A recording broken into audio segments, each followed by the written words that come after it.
no idea, because I'll have a variety of ideas up in the air. That's extraordinary. You have no idea where it may lead to. No. It's an exploration. Is that not scary? I mean... Yes.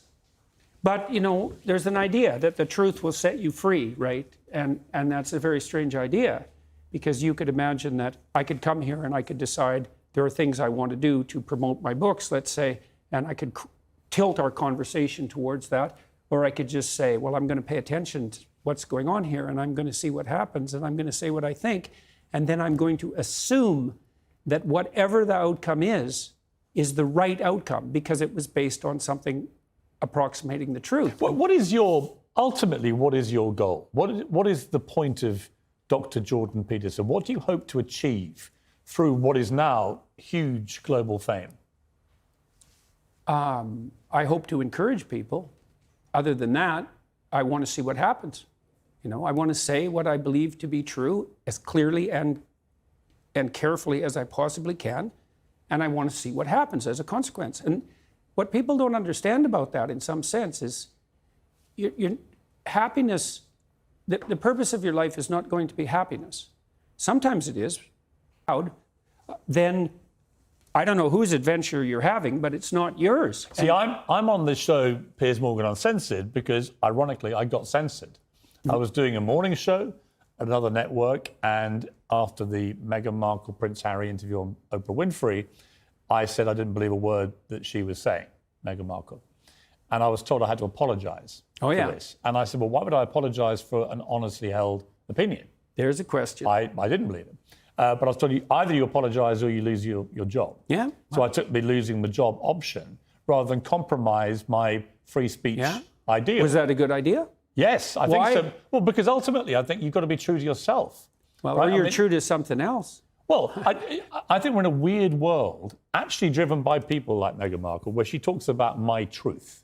Yeah. I don't understand what my truth means. It means do what I want. Right, but my truth doesn't actually exist. There is the truth, which is fact-based and unarguable, and then there is opinion around fact and truth. Yeah. You can't have your own version of the truth, it seems to me. Well, it's complicated, because when people say that, they are referring to the degree that they're referring to anything, that there are some experiences that are in some ways purely subjective, and they're also access to that pain. But it's reasonable for me to assume that that's a genuine experience on your part and act accordingly. And so there is a realm where experience is valid that's subjective, but that doesn't mean that everything that happens to you subjectively is now to be regarded by fiat as the truth I have to abide by. And shouldn't we, in a democracy, should it not be my right to listen to you with great respect and then say, I don't believe a word of what you've just said?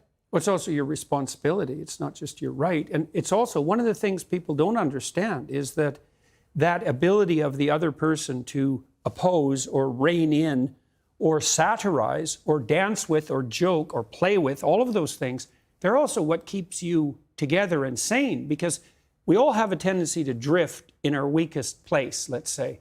And so some people become alcoholic and some people will become narcissistic and so on. We all have our temptations. And one of the ways we buttress ourselves against that is by having other people say, no, you're not funny. There, you're boring. There, you need to be reined in. And if you deprive yourself of that, that's what happens to hyper-celebrities and dictators. They deprive themselves of that social regulation because they forbid it. And then they're in hell. And sometimes they drag everyone under more ferocious attack.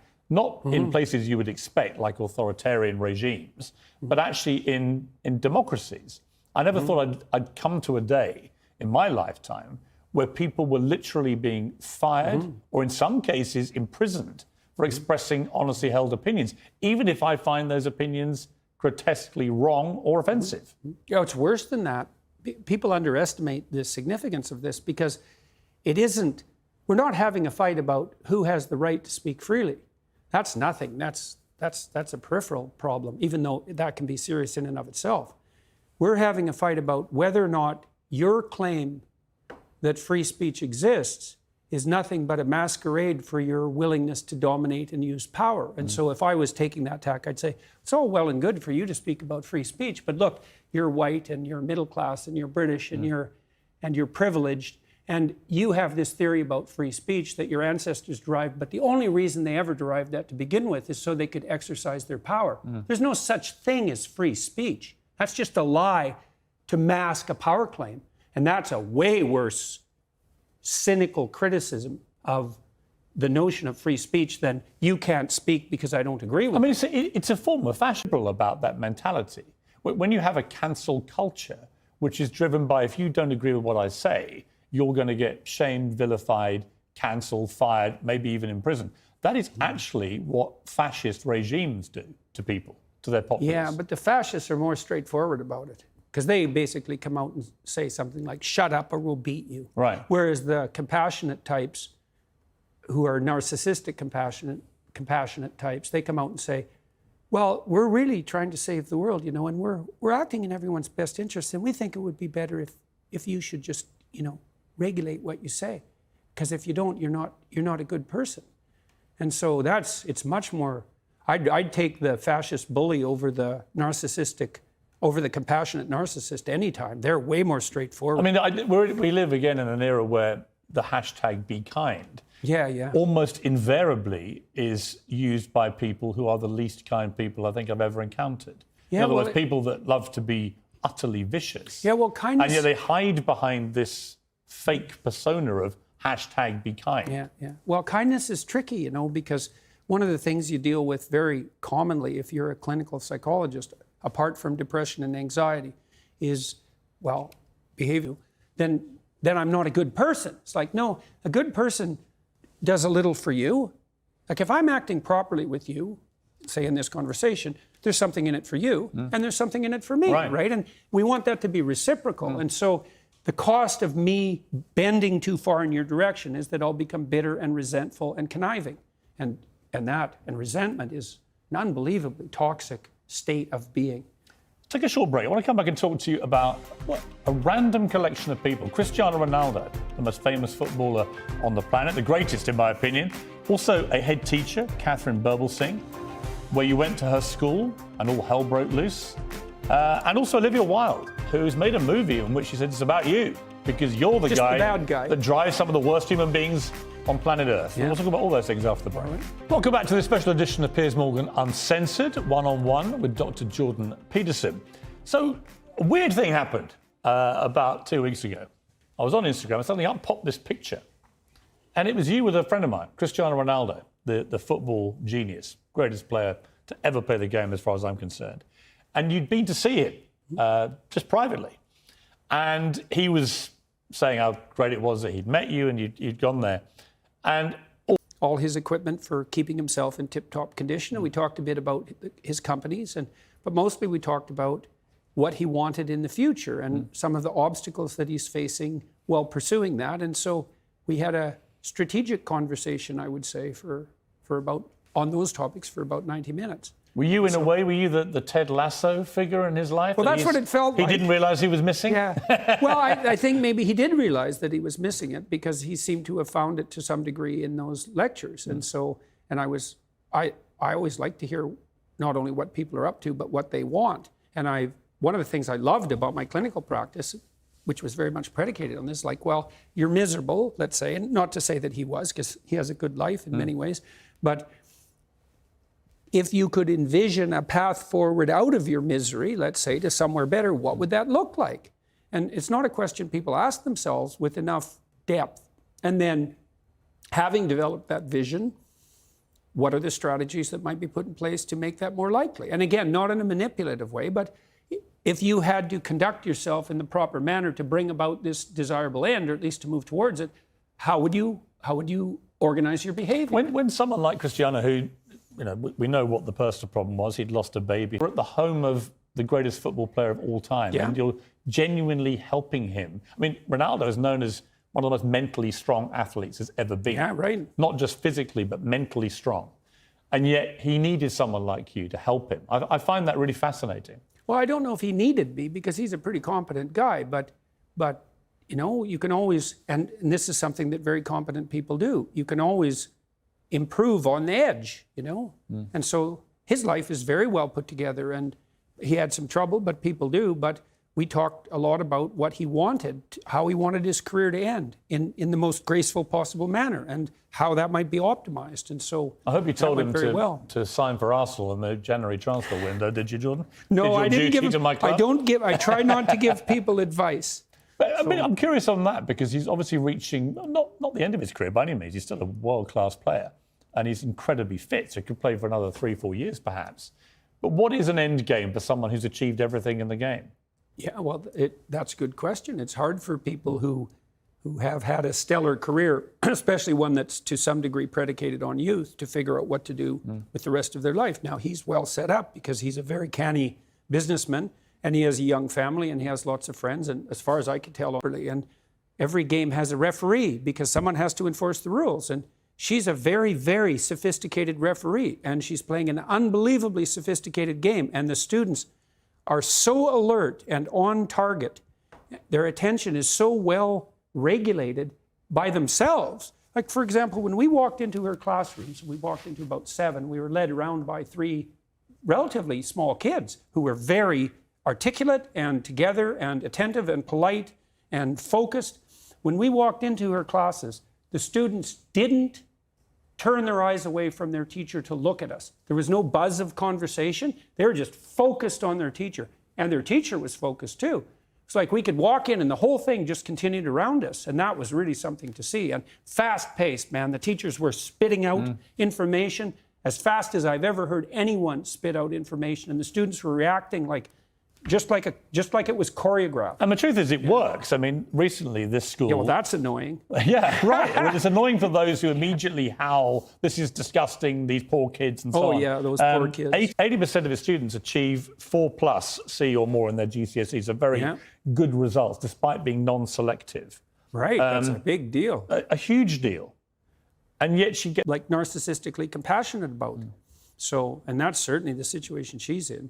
Yeah, it's quite amazing that she's managed this with kids who are a non-selected sample. And I asked her, well, how many kids do you have to expel, let's say, for serious misbehavior? And she said, it's only been a tiny handful. And I said, well, how many kids can't adjust to the more rigorous pace? And she said, well, they can all adjust. And that's what I saw. I mean, I never saw a bunch of children, a group of children that were more focused and alert than I saw at that school. And it was really heart-rending in some sense. And yet by you going there, people actually reported her to the police for a hate crime. Yeah, well, just by your presence in that school. That's the problem with hate crime legislation. It's like, who defines hate? And I know the answer to that. Who defines hate? The people you least want to.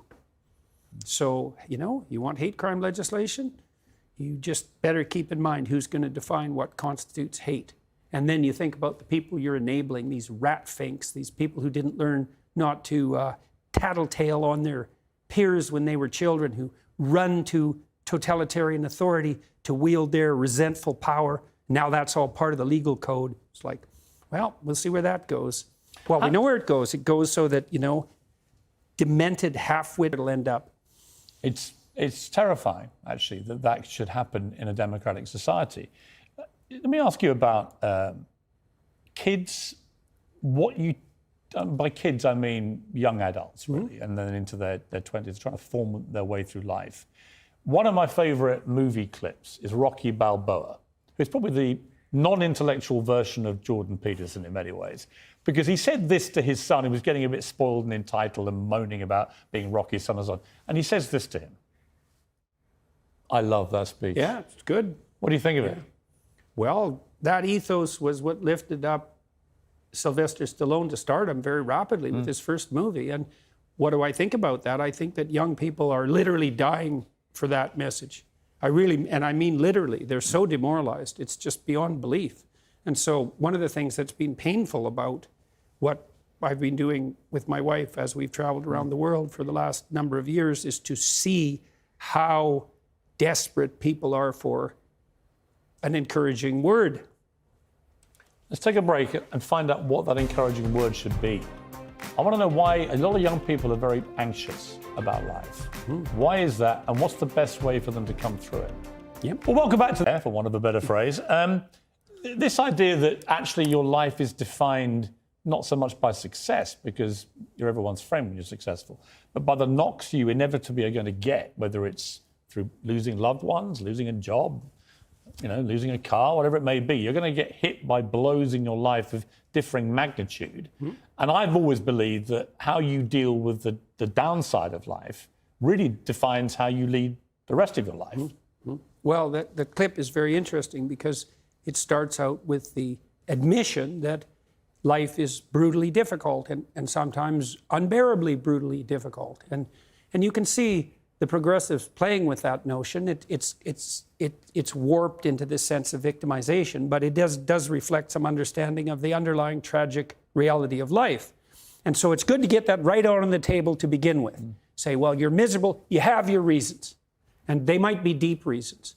But if you let the misery demoralize you and make you bitter and cynical and cowardly and make you withdraw, then first of all, that's a failure in the highest sense on your part, and all it's going to do is make everything worse.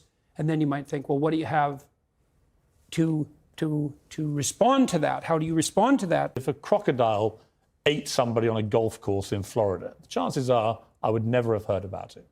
It probably wouldn't have made the national news, probably wouldn't have even made the state news, and I wouldn't have heard about this incident. Now, it's quite likely that a video of the crocodile eating this person would be whipping its way around social media within half an hour. And young kids would be sharing it, disseminating it, and being exposed to this constant imagery all the time of quite unsettling and shocking imagery. What do you think of that theory? And I think that in itself was adding to a sense of everything's terrible. Well, I think it's a corollary of an information overload theory, right? I mean, one of the advantages to having the computational power we have is that everything is at your fingertips. And the disadvantage is that everything's in your face. And by everything, it might be 40 million pornographic images. Like, that's a lot. Or an endless array of tragic scenarios. And really endless. And so that's a problem. And the fundamental problem is, how do you handle the fire hose of information? And no one really knows the answer to that.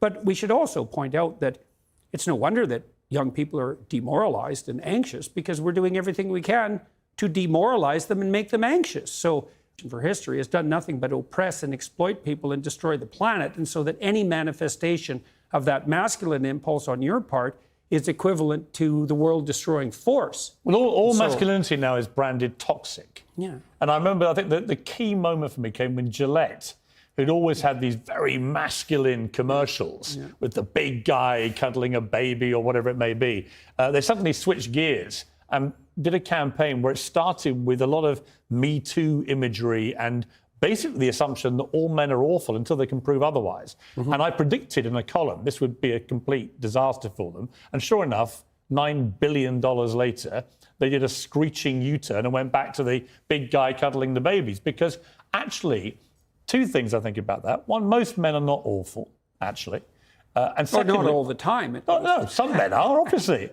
Some women are pretty awful, but not most of them. But if you try saying that and not getting cancelled. But I think also this thing that you've got into trouble about, which I don't understand why, that you believe that most women probably quite like their men to be strong and confident. I don't believe that. All the data shows that clearly across cultural samples, and has for 50 years. Plus, everyone knows it. Anecdotally, most women I know, I think, would... To find him maximally attractive also implies that they're in some sense going to be under his sway. And if there's no trust there, well, that's absolutely terrifying. And I have some sympathy for that, because there are no shortage of women out there who've never had a positive relationship with anyone masculine. And so they're completely unable to discriminate between narcissistic power and compulsion and confident competence. And so because they can't distinguish that and they're afraid, they put all of that in the same category, which is something like the predator category. And that's not good for them, because, well, as you said, all men aren't predators all the time. And they need to establish a relationship with a man. Right. We're also in a very strange place where a lot of high-profile women will not say what they think a woman is. Yeah. Because they are... Ketanji Brown-Jackson, the new member of the Supreme Court, in her nomination hearings was asked a question. This is what she said. As you say, a hot topic today, and could certainly be litigated. So I'm not in a position to say more about whether or not it's actually one of the unenumerated it was a riveting moment because you're going to be on the Supreme Court of the United States, a black woman. Why not just say we want the best person available, and then if she's the best person, get her on the court, which I completely agree with. But for her not to be able to commit to explaining what she thinks a woman is. And then I had a moment on this show where Macy Gray, the singer, did stick her neck out. And she said this. I will say this, and everybody's going to hate me, but as a woman, just because you go change your parts doesn't make you a woman. Right. Sorry. You feel that? I know that for a fact. Like, if you want me to call you a her, I will, because that's what you want. But that doesn't make you a woman just because I call you a her and just because you got a surgery. With chilling predictability, Macy Gray stuck to her guns for a couple of days, and then the onslaught was so overwhelming against her, she had to go on national television in America, issue a groveling apology for everyone that she'd hurt, with this statement of what many would think is just a statement of biological fact. How have we got to this place where women are terrified of saying what a woman is, and women who do say what they think it is, i.e. there are clear biological distinctions between a man and a woman, they get destroyed? Well, we've accepted this preposterous hypothesis that your identity is only subjective to who each of us is in this situation. And then we're also trying to learn, can we play together towards some productive end? And you might ask, well, what do you mean play? And say, well, we're trying to have an interesting conversation. That's a form of play. And if you won't negotiate, and I won't negotiate, how in the world are we going to have a conversation? Well, this is the whole problem with the transgender debate, particularly in things like sport, is that there's simply no willingness on the part of the transgender part of this debate to have any conversation about potential unfairness we talked created by what's happening. And I say, you've got to have the conversation. Yeah, but we talked about that earlier. The people who really push this, or the ideas that govern this, was a better way of thinking about it, there is no, this is a very difficult thing to understand. You think there's such a thing as reasonable conversation. That's not on the table for the radicals. No, it's not. See, your notion of reasonable conversation is nothing but your insistence that your ethos dominates. And their response is always, well, then you're transphobic. Yeah, well. Or you're racist, or you're both. Or you're a biological essentialist or some damn whatever it thing, is. yeah. Let's take another break. I want to come back and talk to you about the royal family in this country and the huge seismic moment in history we've just had, and also the world, like the whole country was in a shambolic state, that everything was going wrong in our country. And in a way, the death of the Queen unified us in a way we hadn't been for a long time, certainly since Brexit. No one was talking about hot button political issues or social issues. They're all talking about one thing. I mean, it also reinforced our national identity. Oh, yeah. In a way that actually made the world look on with great awe about the procession, our military, our royal family, the country. It made people feel good about Britain again. And therefore made British people feel good about themselves again. Yeah, well, you guys have lots to feel good about. And that's not the standard mantra of the modern world. You know, this is an unbelievably admirable country for all its flaws. And so, what do you find admirable about us? English common law, the tradition of free speech, sardonic and self-effacing humor that's so much a part of the culture.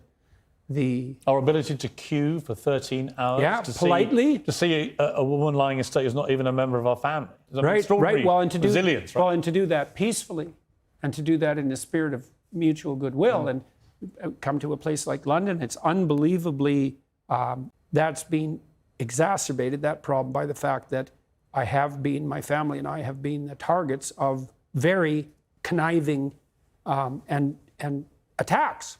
And underground attacks, and that isn't stopping. I mean, another time when your wife was fighting a deadly cancer. Yeah, and my daughter was sick, cases. and so was I. So Yeah. So it's very difficult to regulate your temper properly under those circumstances, let's say. And so I don't imagine. Where that have I've you always most done that improved well. yourself, do you think, as you've got older? I get better and better at listening, you know, and I'm better and better at finding my way forward with the words that I choose. And it's just a continual, in some sense, incremental expansion. I've probably got better too at seeking out corrective information. So, for example, I got banned from Twitter recently for making a statement that I don't regret, by the way, But I had a friend of mine, 2 friends of mine, grill me, and I put that on YouTube. It's called Mean Tweets. It was an hour and a half, I said, and both of them are very, very smart people. One of them's more liberal than I am, I would say, but a very good advocate for that liberal position. And I said, well, let's hash this out. There's some things I've said that have made people angry, and you think I made them unnecessary. Well, it was because I kept my head. Yeah. And I didn't get irritated. I had a Yeah, I mean, she's a good friend of mine, and I watched it with great interest because I felt like you were slightly on parallel lines, and that maybe she would do that interview differently if she had her time again. Actually. I think that's highly possible. Yeah. Yeah. So yes, I changed my approach quite dramatically. And what happened was that I read a Telegraph article I recently published about Deloitte, and it was a very cutting article. And I was really worried about publishing it because I think it was the most cutting article I've ever written. And I read it on YouTube very, very calmly and carefully. And what happened was the response was much more positive and much less negative. So there was no downside to it. So people didn't say, some people said, I think that I liked your tone when you were more aggressive, especially on issues like this. But by and large, it worked even better because I could be careful in what I was discriminating. And then to ally that with calmness actually made it more potent rather than less. And so that was very interesting. And I mean, we had a very serious discussion about this, my friends and I. I had a lot of people with me in Miami when this was happening, across the political on YouTube and Twitter. And some people were very strongly advocating for more of what I was doing and even harsher. And others were saying, well, you're alienating people that you could otherwise communicate with unnecessarily. See, it's interesting about the listening. Like one of my sons, 2 of my sons have come today because they just wanted to listen to this. Very unusual. One of them's not even been to the studio before. So he just said to me, I said, give me some advice. You love Jordan Peterson. What's the advice for the interview? He said, just listen more than you normally do. So I've tried hard to ask a question and let you answer. Right. And so I'm work in progress. And I've been interviewing people for 35 years. But I do think the listening, as I've got older, I felt the same thing.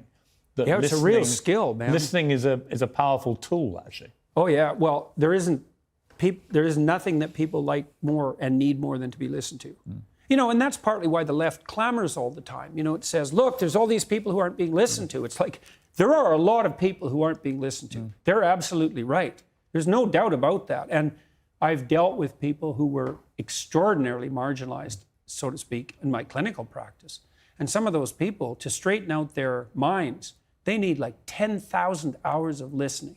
Because no one, and I mean this literally, I've had people in my clinical practice, they have to have all that conversation that you would have needed to become properly integrated. You mentioned the 10,000 hours. Obviously, Malcolm Gladwell's famous criteria for how people become great at whatever it is, from Tiger Woods to the Beatles, whatever. They all put their 10,000 hours of practice in. But you also believe that some people just are gifted. And that I don't believe that. Some people aren't. Well, you think it's a fact, but it's clearly true. Well, what I would challenge you on that is simply this, that I've always felt probably everybody has something in them that could be an amazing talent. But you have to find it. Yes. And most people probably never find whatever their great natural talent could be. True. That would be my take on it. That's true. In other words, it's not that they're not gifted. It's just they never found what their gift was. That's very true. All people are not gifted at everything. And that's the general claim. Or we're not equipotential in some sense. It's like Franz Liszt could sight read any piece of music the first time he saw it. Okay. And John von Neumann, some people think he was the smartest man who ever lived. He could multiply 10-digit numbers in his head when he was 8. You couldn't do that, John? No, I can't do that. Yeah, I'm definitely not mathematically gifted. But that is genius. They never get that moment where they discover that's what they're great at. Oh, definitely. Well, that was one of the lovely things about being a clinical psychologist, is that what I was always doing in my clinical practice was digging for gold, and there was often a lot of chaff, like a lot. What would your having met me now for an hour, what would your initial clinical diagnosis be? Well, you're probably optimally disagreeable for your profession, because you can listen, but you're also not a pushover. And that's a very fine line, right? Because if you're too assertive or aggressive, then you get domineering. But if you're not enough, then you're a pushover. And and this was also the case with Kathy Newman, she's quite disagreeable. And that's a masculine trait, by the way. And it was one of the things But I think she'd gone to her. into it, in a way, is how we started the interview. She'd gone into it, I think, with a preconceived idea of what you would be like and sort of stuck to that. 'Cause Yeah. she's actually a very skillful journalist and interviewer. And I was surprised the way that interview went when I was watching it. And I think it was because she just had an idea of what she thought you would be. Well, I think she also had an idea of what the optimal outcome of the interview might be. And I think a lot of the journalists all these people who informed on Kate Burblesing. Well, didn't Goebbels say that the way to get vast numbers of people to go along with what you want to do is to terrify them?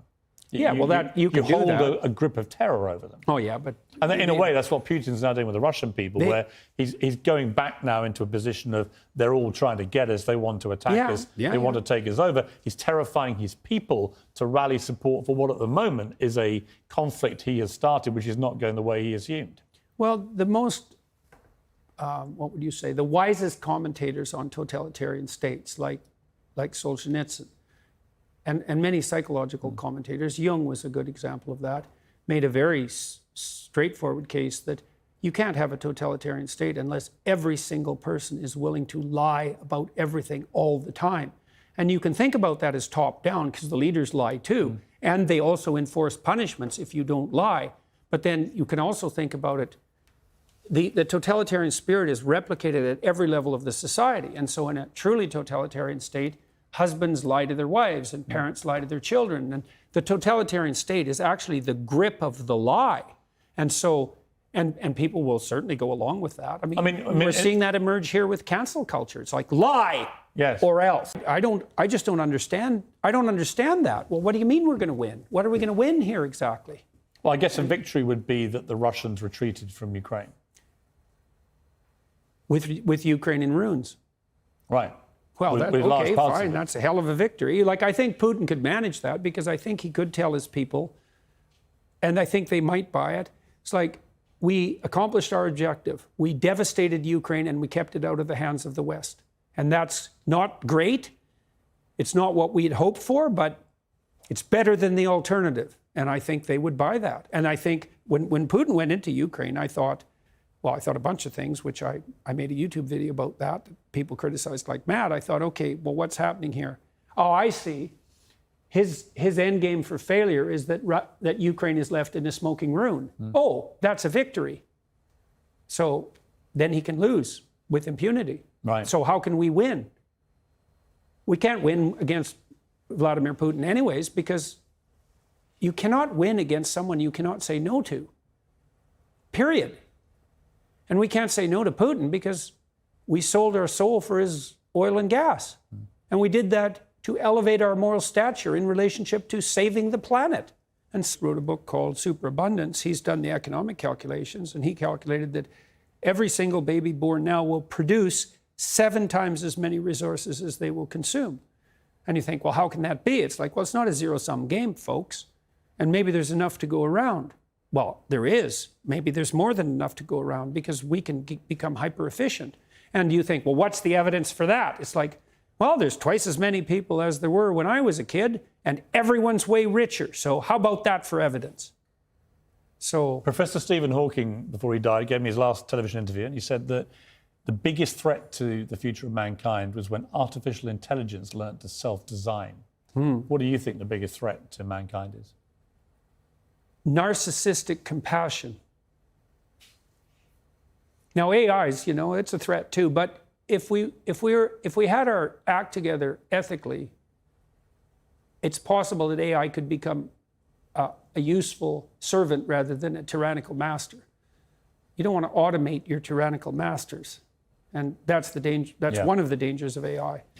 I've got to wrap it up. I don't want to, but I have to. I want to ask you just quickly, the film director Olivia Wilde has a new movie out, which she says is based on you, this insane man, this pseudo-intellectual. You're a net force for good if you want to be. Do you believe you're a net force for good? Net, yes. In all the details, probably not. No one's perfect. So people make their mistakes as they stumble uphill. Jordan's been a fascinating interview. Thank you very much. Thank you. You've got this new box set out. Yeah, pretty happy about that. Jordan B. Peterson, 24 Rules for Life and Beyond Order. Fascinating books. They've sold how many millions now? Well, 12 Rules sold 7, and I think Beyond Order is approaching 1 million now. So yeah, they're Extraordinary. doing just fine. Did you ever think you'd sell that number of books? I never thought any of this would happen, you know, I mean, so yeah, I knew when I was teaching at Harvard and at the University of Toronto that some of the things I was teaching were revolutionary. I was surprised that I got away with it, let's say, as long as I did. And so there's a way in which it doesn't surprise me. And I wouldn't say that's because of the brilliance of my ideas. It's because I'm good at communicating ideas, but the ideas that I've been developing, they're ancient ideas. They're the oldest ideas we have in some real sense.